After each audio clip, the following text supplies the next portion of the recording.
Clerk will unlock the machine and the members will record their presence.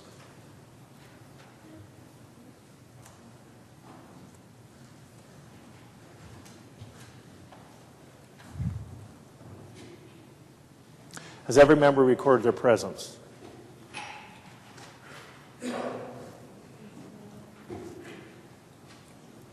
Romrell.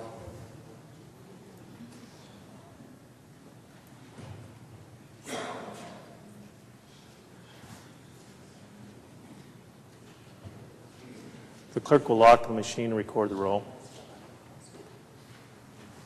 The roll call shows 63 present, 7 absent and excused. A quorum being present, the House is ready for business.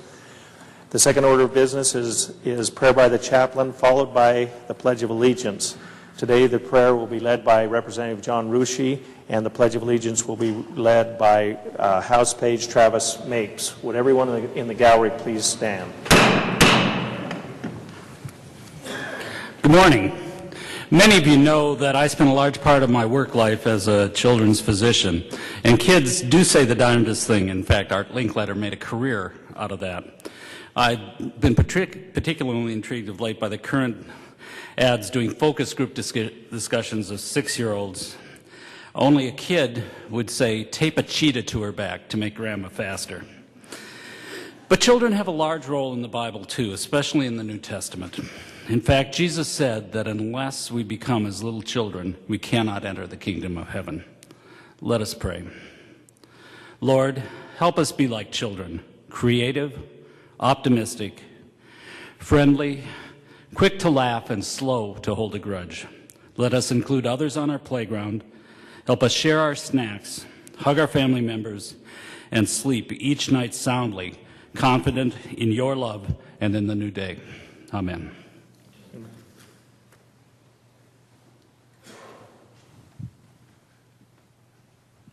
I pledge allegiance to the flag of the United States of America and to the republic for which it stands, one nation under God, indivisible, with liberty and justice for all.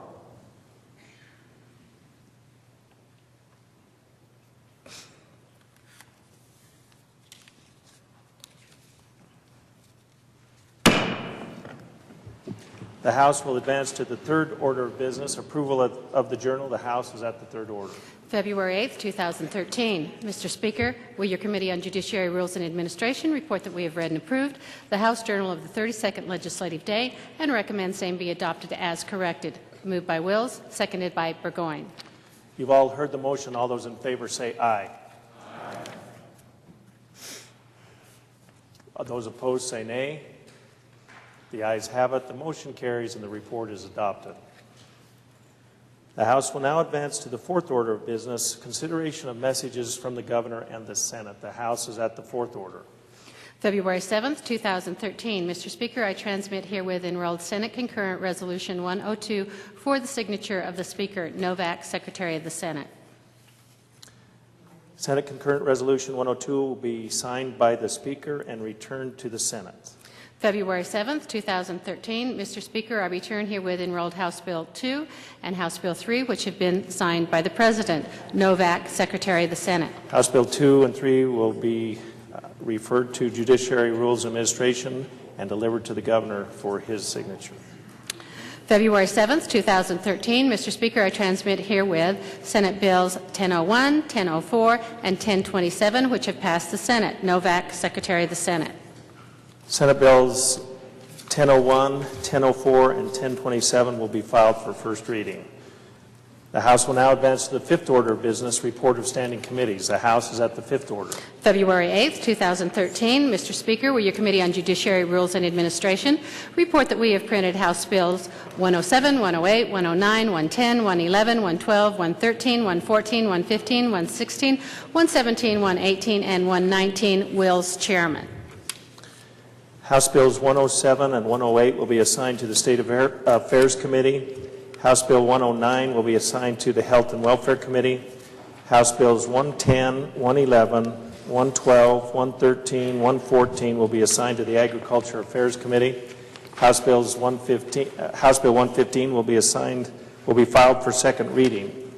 House Bills 116, 117, 118, and 119 will be referred to the Transportation and Defense Committee.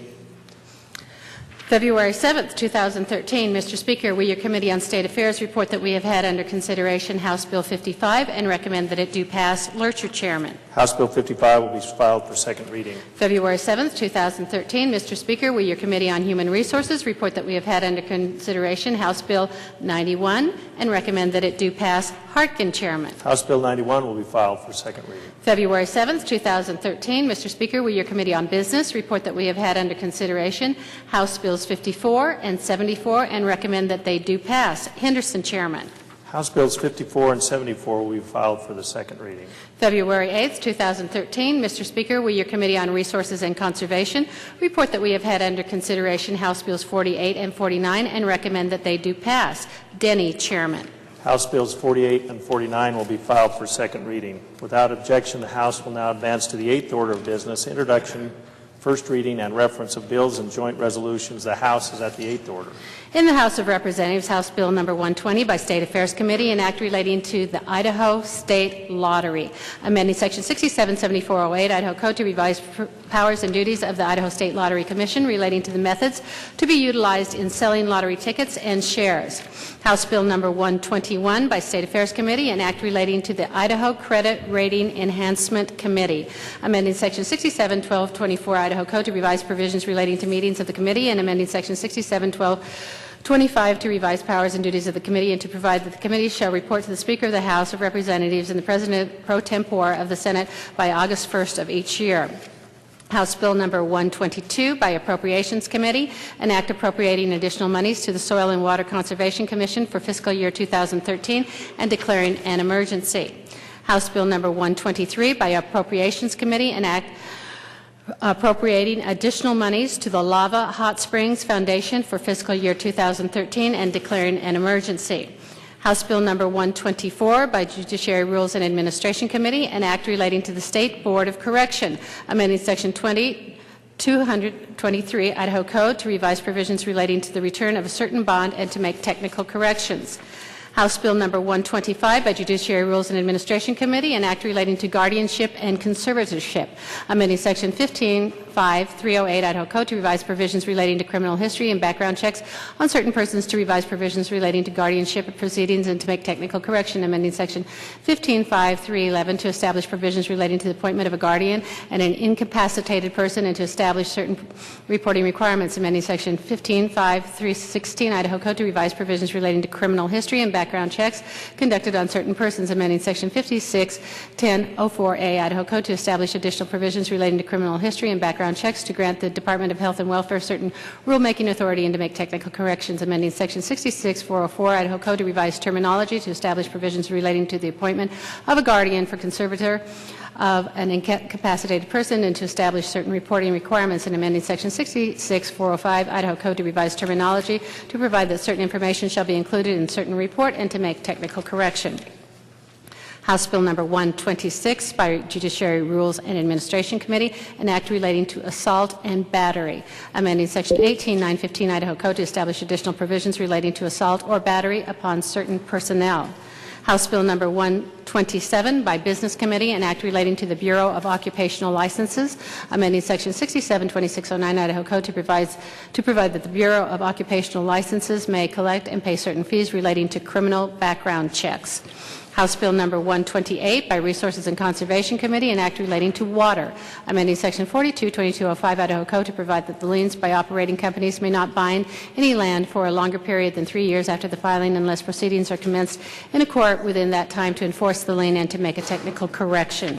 House Bill number 129 by Resources and Conservation Committee, an act relating to irrigation districts, amending Section 43712 Idaho Code to revise the interest rate on delinquent assessments relating to the redemption of lands to make a technical correction. House Bill number 130 by Resources and Conservation Committee, an act relating to irrigation districts, amending Section 43 201 Idaho Code to revise the irrigation district election provisions, to provide for the commencement and duration of terms of office, to provide the candidates for election of the office of the director shall be nominated, to provide nominating petitions, to provide for oaths, to provide for verification of qualifications by the Secretary of the Irrigation District, to provide for certification of qualified nominees for the inclusion of the election ballot, to provide for disqualification of certain nominees, and to provide a procedure relating to disqualification, amending Section 43, 202 Idaho Code to provide for the director's oath and bond, and to provide for verification of specified qualifications, and amending Section 43, 208 Idaho Code to revise provisions relating to the meeting for the purpose of canvassing returns, and to provide a procedure for the Secretary following declaration of the result. House Bill Number 131 by Resources and Conservation Committee, an act relating to water, amending Section 42204 Idaho Code to revise extension provisions relating to the time in which a permit holder completes work and applies water to full beneficial use, to provide the time for completion of works and application of the water to full beneficial use under certain permits may be extended for additional period of up to 10 years under specified circumstances, and to make technical corrections and declaring an emergency, providing for applicability, and to provide that permits pending before the Department are entitled to the maximum qualifying extension available under specified law. House Bill Number 132 by Resources and Conservation Committee, an act relating to forest and range fire, providing legislative intent, amending Section 6202 Idaho Code to revise provisions relating to trespass, amending Section 38107 Idaho Code to limit damages in certain civil actions for real and personal property damage caused by forest or range fire, to define terms, to clarify the applicability of specified provisions of law, and to make technical correction, providing severability and declaring an emergency. House Bills 120, 121, 122, 123, 124, 125, 126, 127, 128, 129, 130, 131, and House Bill 132 will be referred to Judiciary Rules and Administration for printing. In the Senate, Senate Bill Number 1001 by Resources and Environment Committee, an act relating to fish and game, amending Section 36-107 Idaho Code to revise provisions relating to disease research, to remove obsolete language, and to make a technical correction. Senate Bill Number 1004 by Resources and Environment Committee, an act relating to fish and game, amending Section 36-406 Idaho Code to provide for specified resident 3-year licenses, to provide for fees, to make technical corrections, and amending Section 36-407 to provide for specified non-resident 3-year licenses and to provide for fees.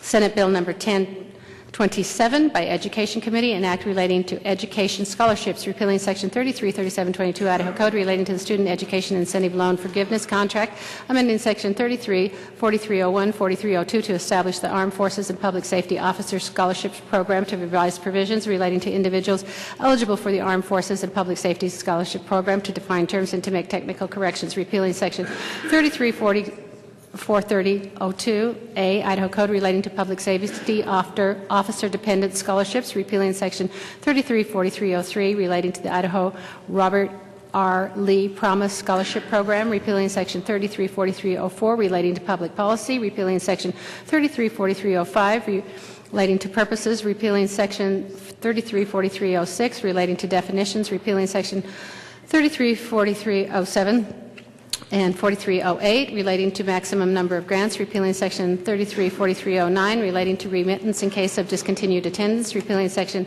334310 and 11 and 12 relating to State Board of Education and the Board of Regents of the University of Idaho administrative agencies, repealing Section 334313 and 14 relating to appointment of administrator and staff, repealing Section 4315 and 334303 to establish the Idaho Opportunity Scholarship, to provide for purpose, to define terms, to provide for rules, to provide eligibility, to provide use of funds, to establish limits on cost, to provide for award payments, to establish provisions relating to remittance, to provide for the Opportunity Scholarship Program account, and to provide for evaluation, amending Chapter 43, Title 33, Idaho Code by the addition of a new Section 334304, establishing provisions relating to scholarship program, reporting requirements, repealing Chapter 46, Title 33, Idaho Code, repealing Chapter 56, Title 33, Idaho Code, and amending Section 33-2101A Idaho Code to remove code references and providing effective dates. Senate Bill 1001 and 1004 will be referred to the Resource and Conservation Committee. Senate Bill 1027 will be referred to the Education Committee.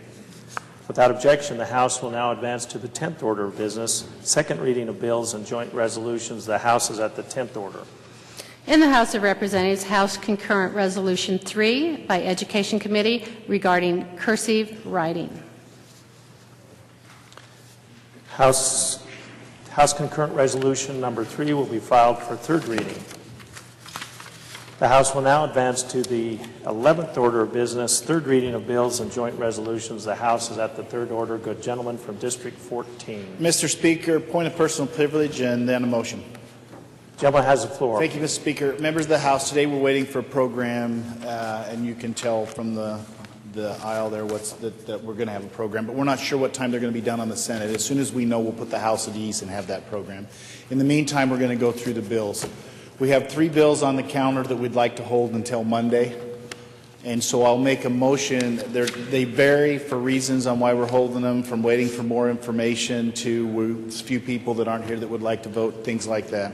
So with that, Mr. Speaker, I'd ask unanimous consent that House Bill 17, 43, and 62 be placed at the bottom of the third reading calendar. You've all heard the unanimous consent request. Is there an objection? Hearing none, House Bills 17, 43, and 62 will be placed at the bottom of the third reading calendar. The House will now have under consideration House Bill 44. The gentleman from District 20. I ask for unanimous consent to suspend further reading of House Bill 44. You've all heard the unanimous consent request. Is there an objection? Hearing none, the good gentleman from District 20 has the floor to open debate. Okay, this law contains 3 changes to the Idaho employment security law required by Department of Labor to keep Idaho unemployment insurance program in compliance with federal law. The first deals with Department of Labor. The employer has 7 days to file after the employee submits to the unemployment. Second is it's 15% of the civil fine related to misstatements or fraud to be deposited into the unemployment insurance trust fund, which also tempers the employer's tax rates, by the way. The third is provision to report rehires from 1 year to 60 days. There's no fiscal impact to the general fund, and there's no opposition. That you know of. Is there further debate?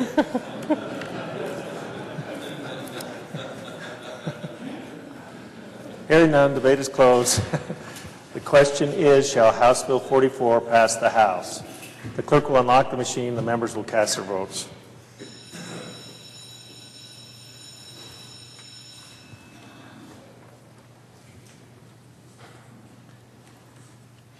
Has every member voted?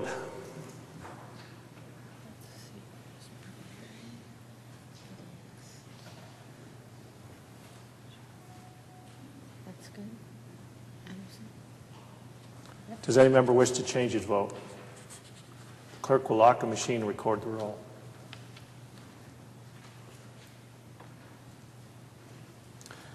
The roll call shows 62 aye, 1 nay, 7 absent and excused. House Bill 44 is passed the House. Is there correction to title? Hearing none, House Bill 44 will be transmitted to the Senate. The House will now have under consideration House Bill number 7. The gentleman from District 24. Mr. Speaker, I ask unanimous consent that we dispense with the reading of House Bill number 7. You've all heard the request. Is there an objection? Hearing none, the good gentleman has the floor. Thank you, Mr. Speaker. I present for consideration House Bill 7, which amends Title 2754 of the Idaho Code covering state government and state affairs, specifically the Department of Finance. The Department of Finance issues a variety of licenses to Idaho businesses, many of which may have multi-state operations. There has been a growing national trend by state governments to utilize a nationwide online licensing system. A 2012 survey of Idaho licensed collection agencies and consumer lenders indicated a strong desire to have the option available, and I stress option, to manage their licenses through a multi-state licensing system. Anyone wishing to renew directly with the department may continue to do so. However, businesses with operations in multiple states would like the ability to simplify the paperwork associated with obtaining, maintaining, and retaining licenses in Idaho and the other states in which they do business. There is a fee assessed by multi-state licensing systems. That fee is paid by the licensees wishing to utilize that online system. The Department of Finance's mortgage licenses have been successfully utilizing this similar system since 2008. House Bill 7 would allow the department to offer the same resources to other businesses licensed by the department. This bill adds a new subsection 5 to Idaho Code 672754. This change is found on page 2, lines 15 through 22. There is no fiscal impact to the state of Idaho. This bill was introduced by the Department of Finance and there is no known opposition. The Business Committee gave a unanimous do-pass recommendation, and I ask for your yes vote on House Bill 7. Is there further debate? Hearing none, debate is closed. The question is, shall House Bill number 7 pass the House? The clerk will unlock the machine and the members will cast their vote.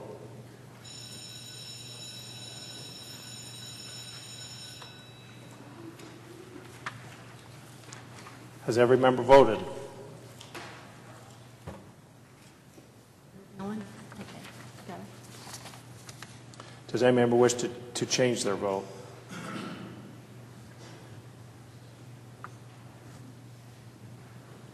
Clerk will lock the machine, record the vote.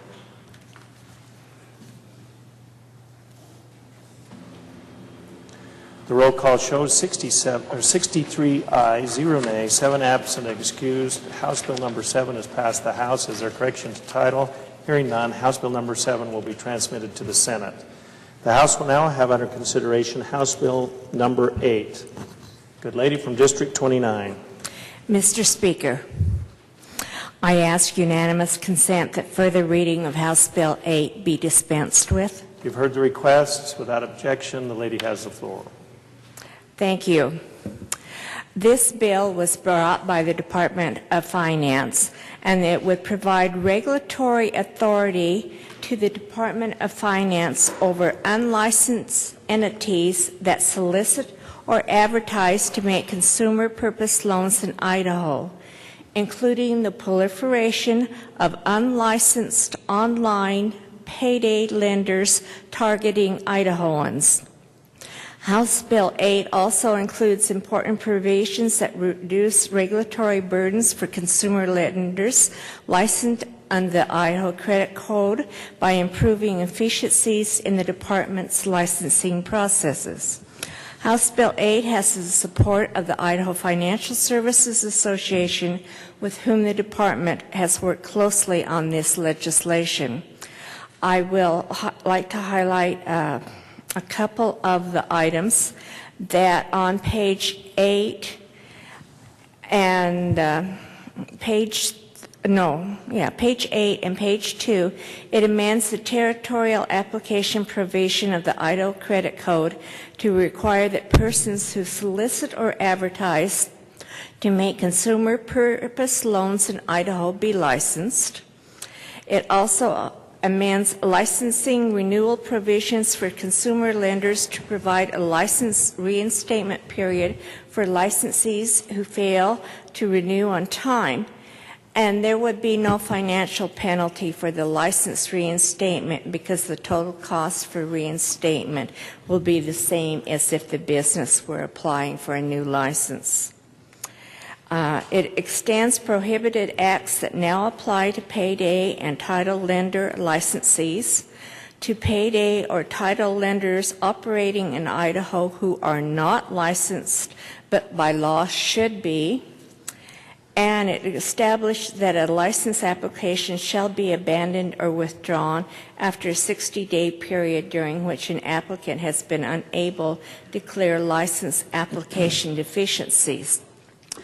This passed from committee unanimously, and I ask for your yes vote. Is there further debate? Hearing none, the debate is closed. The question is, shall House Bill number 8 pass the House? The clerk will unlock the machine and the members will cast their votes.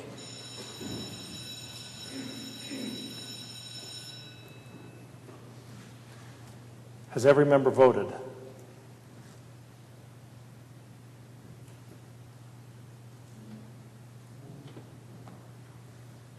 Does any member wish to change their vote?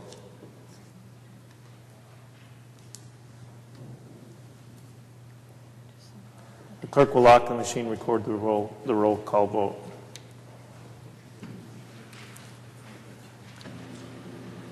The roll call shows 48 aye, 14 nay, 8 absent and excused. House Bill number 8 has passed the House. Is there correction to title? Hearing none, House Bill number 8 will be transmitted to the Senate. The House will now advance to, the House will now have at our consideration House Bill number 9. Mr. Speaker, The gentleman from District 12. I would ask unanimous consent that further reading of House Bill 9 be dispensed. You've all heard the unanimous consent request. Is there an objection? Hearing none, the good gentleman from District 12 has the floor to open debate. Mr. Speaker, members, before I present this banking bill, I need to declare House Rule 38. I am employed by the banking industry and have been for 28 years. However, I do intend to vote. Duly noted. Mr. Speaker and good members, the purpose of House Bill 9 is to bring Idaho into compliance with a provision with the Dodd-Frank Act, which requires all states to place into their laws a provision that expressly allows chartered banks to engage in derivative transactions. It also requires that state chartered banks use an evaluation process to determine credit exposure associated with derivatives. In Idaho, banks have always been able to use derivatives for the purpose of risk mitigation of their portfolios, and the Department of Finance has always had the authority to provide oversight and to take corrective action when needed. But as a result of the Dodd-Frank law, Idaho needs to now expressly state what has always been the case in Idaho and to include the evaluation criteria. Idaho state banks have historically used 3 types of derivatives: interest rate swaps, and in simple terms, bank lending portfolios have variable rates and fixed rates. And in the market, occasionally, like in this market where rates are relatively low, in rising rate markets, they may want to trade or swap fixed rates with non-deposit institutions, i.e. Federal Reserve or a bank that banks work with in California called the Pacific Coast Banking Bank, for variable rates. Or there may be opportunities when they would want to swap variable rates for fixed rates, a practice that banks have used for many years. Other means of derivatives are interest rate caps. Banks historically have used floors on lending rates. They've offset that with ceiling on lending rates. Today's typical rates would be tied to an index such as Prime or the LIBOR, which is the London Interbank Offering Rate. Say there would be an index of Prime plus 1. Today that'd be 4 1/4. To put a floor on that, you might say 5%, a ceiling of 7. As the market moves, that just means that that loan would stay within that ceiling or floor. Another term for derivatives might be rate locks. Used commonly in mortgage lending. You might be familiar if you wanted to renew or refinance your home with a low interest rate, you would call for a rate lock. That rate lock might take 60 days. Banks would, or mortgage entities would collect a fee to lock that rate so that if the rate moved up or down, there wouldn't be an exposure, particularly to the consumer. Now to address the evaluation process to determine credit exposures associated with derivatives, the bill states banks shall evaluate the methodology approved by any federal bank supervisory agency. Again, Office of Comptroller for National Charter Banks, or the FDIC, Federal Deposit Insurance Corporation, working with our State Department of Finance. Generally, the credit exposure is determined by loan portfolio concentrations and legal lending limits which are tied to a bank's percentage of capital. Concentration issues, again, are just simply in the bank's lending portfolio. It may have a good mixture of consumer loans, business loans, mortgage loans, ag loans, and not a concentration in a specific industry or market segment.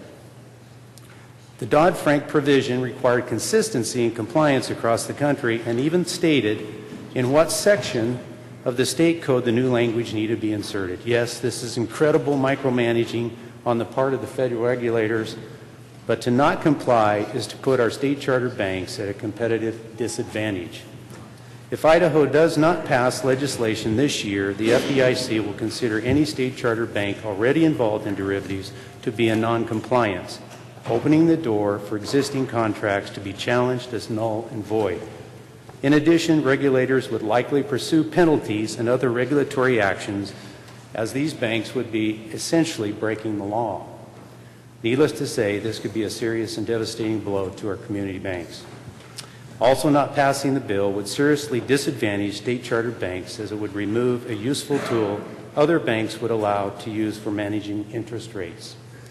Most states have either already made this change to their code or they are in the process of passing legislation this year. This bill imposes no fiscal impact, was recommended by our Department of Finance and Idaho Bankers Association.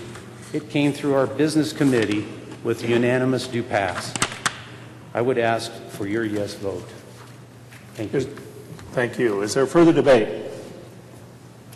Mr. Speaker, The gentleman from District 23. I'm somewhat troubled with this bill. Derivatives, Mr. Speaker, and I'm leading up to a question. Derivatives in the market in the past was a great cause of what happened to us with the meltdown that Good happened. gentleman, to whom will you be addressing your question? To the presenter of Will the bill. gentleman from District 12 yield to a question from the gentleman from District 23? Gentleman from 12 would yield. The gentleman yields. Thank you. Now place your question. Because of the meltdown we had in the financial conditions, and a lot of that was caused by derivatives that we had I think it was in 2008, I'm wondering if there was any discussion at all in the presentation of this bill and consideration of this bill of saying you just shall not invest in derivatives, because a derivative in my mind's eye, and according to the language in the bill, is nothing more than a value added on to instruments that are already in effect, and so they group those instruments together and tack a value on that, and that's an extension of credit without any further security other than this group of obligations that are already obligated in one way or another to other sources. Why are we even doing that? The gentleman from District 12. Mr. Speaker and good gentleman from 23, let me try to explain this. Derivatives that you're referring to are commonly used in the investment arena by large investment companies. The tragedies that we had in the last several years involved mortgage lending tied to what I had never heard of before as stated income, a totally separate vehicle, totally separate market than what banks, these derivative subjects that are talking about in this bill. The market with stated income mortgages, as you know, and we all know, blew the market apart with people who did not qualify for mortgage lending. Investment houses, some large banks have investment houses, but primarily the large investment houses like Lehman and Sherman and some of those entities, invested the cash flows from those mortgage loans to investors, based solely on the fact that the cash flows from the mortgage market would pay those investments. Well, when people who were not qualified to buy these homes could not pay the mortgages, what happened to the cash flows? I.e., the market went down, everybody suffered. What we're talking about in this bill, again, is a practice that banks have used in my 28 years to actually swap and trade rates back and forth to have risk mitigation against their internal loan portfolio. Not to invest, not to make speculative hedges or investments, but to actually hedge their loan portfolios for rate fluctuation. To simplify it again today, banks very simply make money by making loans. They gather deposits for those loans by paying interest rates onto depositors on those investments. Today's market, we'd make a loan at 4%, we're paying an investor or a depositor, as you all know, it's 1% or less. That spread is what the bank works on. So again, we're trying to protect the risk in the loan portfolio so that when rates move up, and we have long-term fixed rates in today's market at 4%, and all of a sudden I'm paying you, good gentlemen, 6% on your deposits, I don't outbalance that margin that the bank has to earn its profit. So that's in simple terms, that's really what we're talking about. Not speculating, but hedging. Thank you, Mr. Speaker. Will the gentleman from 12 yield? Will the gentleman yield? He yields. The gentleman yields. My understanding in the banking business, there has to be a certain reserve account. And yet we're saying in this that they can have these derivatives up to 20% of their portfolio, is my understanding. Okay. is there money in the reserve to help balance this, and they're supposed to keep it within that 20% and make every possible arrangement to stay there, but if they don't stay there, what happens? Gentleman from 12. Mr. Speaker and good gentleman from 23, you're partially correct. It's not actually reserve, but capital the banks work with, which is their equity. You are correct. This bill limits, which again, there was no limits before, so that's a real plus to this bill, that it limits 20% of that capital to any one borrower. So that is certainly a plus within the bill. Again, it's just risk mitigation within their portfolio so that when there is swings in the market, they don't lose their margin, which then in effect would lose their capital. That's that reserve you were talking about. No further debate. One additional question, Mr. Speaker. I'll allow the gentleman one additional question. Will the gentleman yield? He yields. Gentleman yields. Thank you, Mr. Speaker. Gentleman from 12, we have an emergency clause on this bill that backs it up to, I believe, if I remember correctly, January 21st, 2013. Are the banks in Idaho going to be compliant with that, or are they having to scramble to become compliant with that 20% issue? Gentleman from 12. Mr. Speaker, gentleman from 23, very good question. To my knowledge, there are no state banks in Idaho as of today that have any swaps presently. We just met with the CEO of one of the major banks in our business committee, and they had no swaps today. So yes, they would certainly wait till after January 23rd. And again, I would remind everyone in our members that banks are heavily regulated and are watched by our State Department of Finance, Mr. Gavin Gee, very carefully. Is there further debate? Mr. Speaker, may I debate the bill? Gentleman has the floor. Thank you, Mr. Speaker. Ladies and gentlemen, this is a matter of concern to me for this reason. We are creating new money without what I call any blood, sweat, and tears behind it. And I'll explain blood, sweat, and tears to you this way.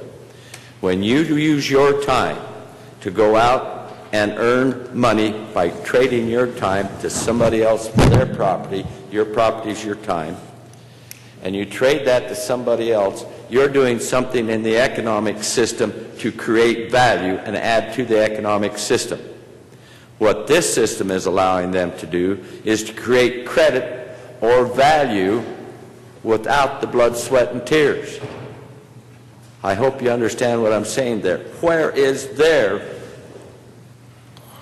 ability to create and serve the economy honestly? And so what I'm saying is there's a great deal of difference between your value, earning something, blood, sweat, and tears, and putting that money in the bank, than the bank creating these instruments and putting that into the economy. The value's not the same. Now, note this. When you go back to the bank and have made a loan with the bank, they lend you on this same principle. Every time you go back to the bank to make a payment, guess what?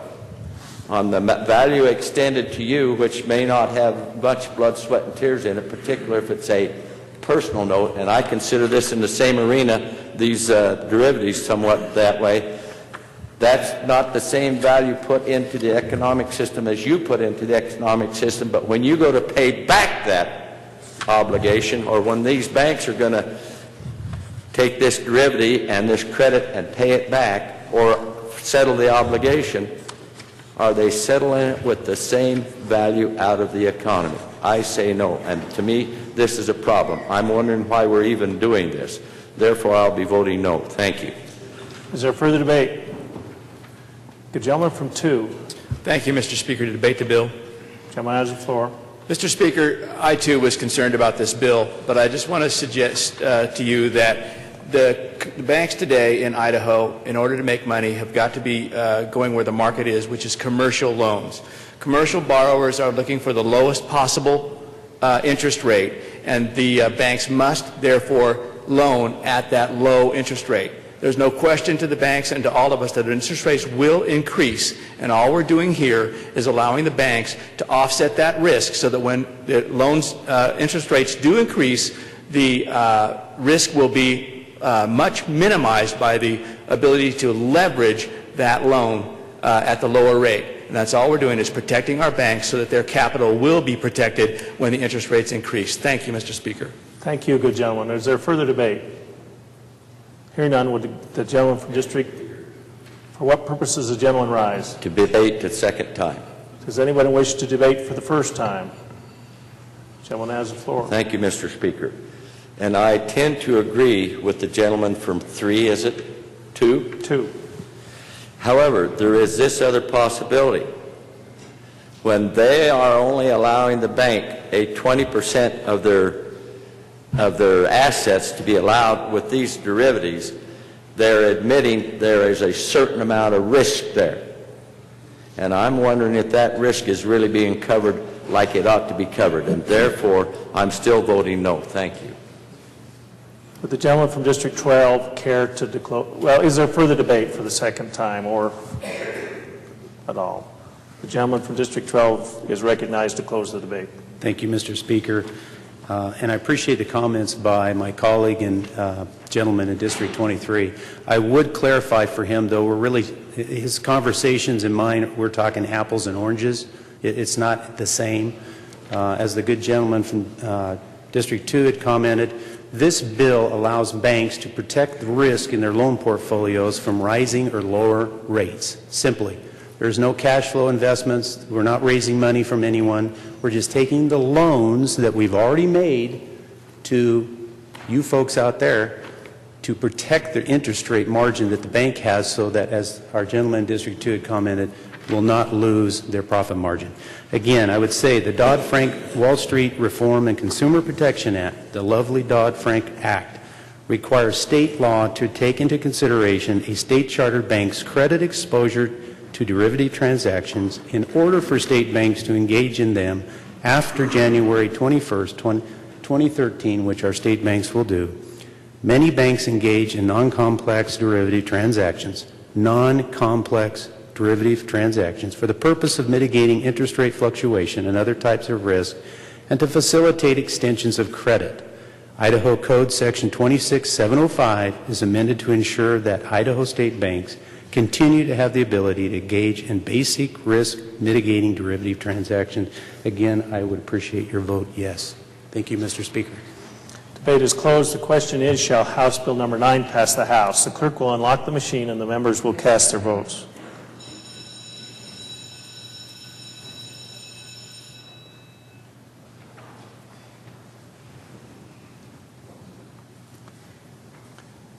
Has every member voted?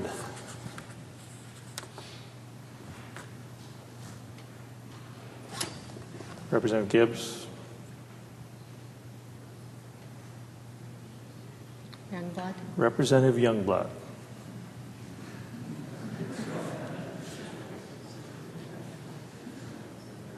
Does any member wish to change his vote? The clerk will lock the machine and record the roll. The roll call shows 60 aye, 3 nay, 7 absent and excused. House Bill number 9 has passed the House. Is there correction to title? Hearing none, House Bill number 9 will be transmitted to the Senate. The gentleman from District 14. Mr. Speaker, we put the House at ease for the Idaho Historical presentation, please. The House will be at ease for the presentation.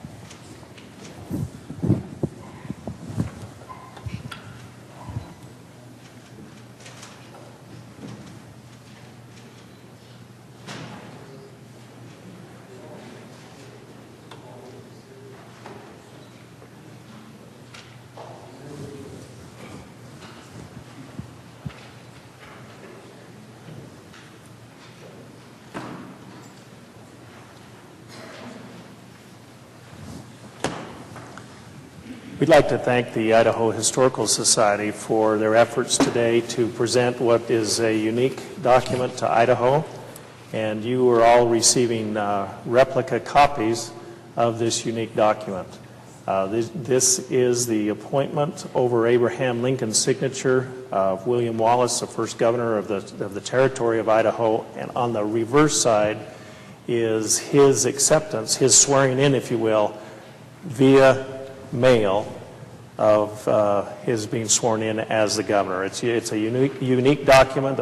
You should take the time to read the solemn oath that the first territorial governor made through the mail and contemplate your own oath of office. I've asked Representative Bateman to take a few minutes and to give us some historical perspective, and the floor is yours, sir. Thank you, Mr. Speaker, members of the House. I think it's so astoundingly remarkable that we can actually see the original document signed by Abraham Lincoln appointing William Wallace to be governor of Idaho and containing his oath of allegiance to the Constitution of the United States. Senator Risch informs us that on March the 4th, the document that Lincoln signed creating Idaho Territory will be on display. That will be 150 years to the day after the signing by Abraham Lincoln. I've often wondered what was going through the mind of Abraham Lincoln when he signed these documents.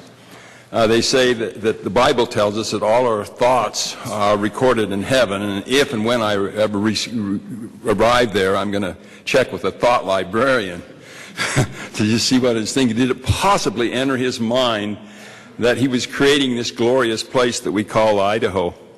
Actually, Lincoln came fairly close to becoming the governor of the land area that is now Idaho. After he served in the U.S. Congress, he was offered the governorship of the Oregon Territory, which included Idaho. And he thought about it, but Mary didn't want to go west. She didn't want to go west, we're told, and we can actually thank Mary. Because if Lincoln had gone west, he would never have been president of the United States. He'd been isolated out west from the center of politics. And had we not had Lincoln's style of leadership in the Civil War, we would not have a United States of America today, in my view, so we can thank Mary. Actually, the founding of Idaho involved some very difficult circumstances. All of these things are true that I'm telling you. Wallace only served a few months as governor of Idaho, and most of his time was just spent traveling, trying to get to Lewiston. It was a very laborious process to get to Lewiston at that time and to travel back to Washington, and he did organize the government, the legislature, and appointed the officials. Then he got himself elected to represent Idaho Territory in Congress. The second governor was Caleb Lyon, and his main accomplishment was to change the capital from Lewiston to Boise. But that enraged the people of Lewiston in such a way that they brought a lawsuit against Caleb Lyon, and he was so frightened of this crowd that he took off, and no one really knew where he went. I think it was a minority leader's ancestors that helped organize this lawsuit. I'm quite sure of that, checking the records. But anyway, he vanished. No one knew where Lyon went, so they had to get a temporary governor, and they sent a guy out named a temporary governor named Clinton DeWitt. It took him 8 months to arrive in Lewiston from the east, and then he drank himself to death. After 7 months, he died from over-drinking. So then we called in another governor. His name was H.E. Gilson, and he promptly stole all the money in the territorial treasury. He stole $41,062 and vanished. So then, by that time, Lyon felt secure enough to come back and start being governor again. But then he began to hobnob with all the Indians, and people in Washington got nervous about that, so they discharged him, and he stole $46,418.40 from the Indian account and vanished. You don't know where he went. Very few people at that time knew what the laws were, because the Idaho code books were printed in San Francisco, but no one had any money to pick them up because all the money had been stolen out of the treasury. That's actually true, what you're saying here. Lincoln signed thousands of documents. Thousands of documents. This happens to be a Civil War Officers Commission that my friend David Leroy loaned to me. And One time, one of the members of his staff asked Lincoln, "Why are you signing all these military commissions? You don't have to sign these. A staff officer can sign these." But Lincoln said, "If this officer is willing to risk his life for his country, the least I can do is sign this document." And sometimes he'd have these parchment sheets all over his office, signing for hours at a time.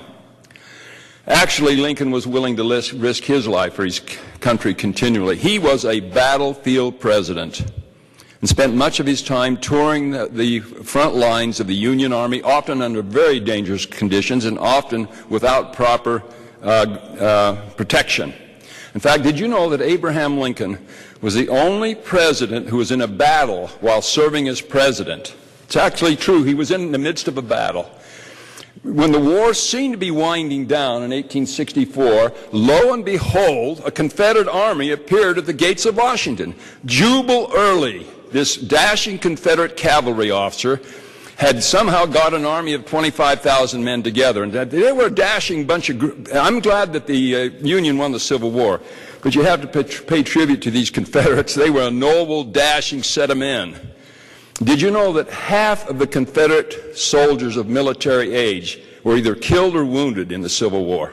That's one of the highest casualty rates in the history of modern warfare. They were tenacious. And Lincoln was shocked by this. How come? I thought we had them beaten, and here they are threatening Washington. So Lincoln himself went out to the battlefield at Fort Stevens and was at this observation point, and bullets were whizzing around his head like angry bees, and an officer shot dead standing near the president. They had to actually push him down. He was in a battle. On another occasion, we're told that when he was riding to the soldier's home, someone took a shot at him, and the bullet just went right next to his head. Lincoln would go into the surgeons' tents and see the bloody work that was taking place, and would walk by piles of arms and legs that had been amputated. He had to see all this gore continually. He presided over the greatest slaughter of men in American history. What kind of man was he? When he was 9 years old, someone convinced him to shoot a turkey that was out in front of the cabin home. And he did. He put this flintlock rifle between the cracks in the cabin and shot a turkey. Went out to pick it up, and it so bothered him to see this struggling, dying bird that after that he never did hunt larger animals. He tells us that in his autobiography. He never did hunt after. He hated to hunt. He was known for rescuing animals. He once rescued a pig that was caught in the mud. He was with some attorneys in a coach riding the circuit, and they passed his hog that was caught in the mud, and Lincoln ordered the coach to stop. Friends with him were irritated. "What are you doing this for?" And he says, "Well, I can't stand the idea of this hog suffering." Got out in his suit and waited in the mud. The same rescued a kitten once in a tree. The same man wept when his son's pony died in a barn fire. The same man that could not stand to see a turkey suffer, a pony suffer, a hog suffer, a kitten suffer, had to lead the nation in its bloodiest war. So you can imagine what it did to the heart and mind of Abraham Lincoln. Thank you very much, ladies and gentlemen of the House, and God bless Abraham Lincoln, God bless Idaho.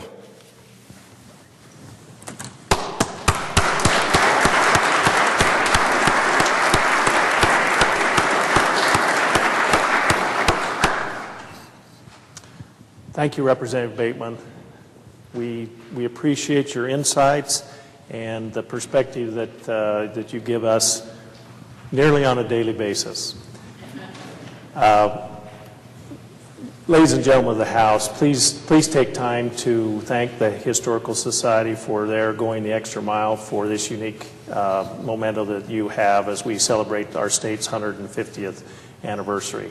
And I believe that it is true that not everybody in Lewiston has got over it yet, but anyway, obviously our history is very rich, and we're lucky that it turns out as well as it did, seems to me. The House will be back in order. The gentleman from District 14. Mr. Speaker, I ask unanimous consent that the remaining bills on the third reading calendar hold their place until Monday, February 11th. You've all heard the unanimous consent request. Is there an objection? Hearing none, so ordered. The House will now advance to the 15th order of business without objection. Announcements. The House is at the 15th order. Good gentleman from District 6. Thank you, Mr. Speaker. On behalf of the citizens of the original territorial capital of Idaho, I'd like to thank the good gentleman for his discussion today on Lincoln. Further announcements. Good gentleman from District 32. Thank you, Mr. Speaker. I'd like to remind the members of the Memorial Committee that the Memorial Committee that we are meeting upon adjournment in Ms. Alexander's office. Thank you. Further announcements. The clerk may read. Following our standing committee meeting announcements for this afternoon, Agricultural Affairs Committee will not meet this afternoon. Andrus, Chairman. Environment, Energy, and Technology Committee will not meet this afternoon. Raybould, Chairman. Local Government Committee will meet this afternoon at 1:30, East Wing, Room 5, Barrett, Chairman. Transportation and Defense Committee will not meet this afternoon. Palmer, Chairman. For Monday morning, Education Committee will meet Monday, February 11th at 9 a.m., East Wing, Room 41, De Mordaunt, Chairman. Health and Welfare Committee will meet Monday morning at 9 a.m., East Wing, Room 20, Wood, Chairman. Revenue and Taxation Committee will meet Monday morning at 9 a.m., East Wing, Room 42, Collins, Chairman. And State Affairs Committee will not meet on Monday morning. Lurcher, Chairman. The House will now advance to the 16th order of business, adjournment. The House is at the 16th order. Good gentleman from District 14. Mr. Speaker, I move that the House do now adjourn until the hour of 11 a.m., Monday, February 11th, 2013. Mr. Speaker, I second the motion. You've all heard the motion. All in favor say aye. Aye. Those opposed say nay. The ayes have it. The motion carries, and the House will stand adjourned until the hour of 11 a.m., Monday, February 11th, 2013.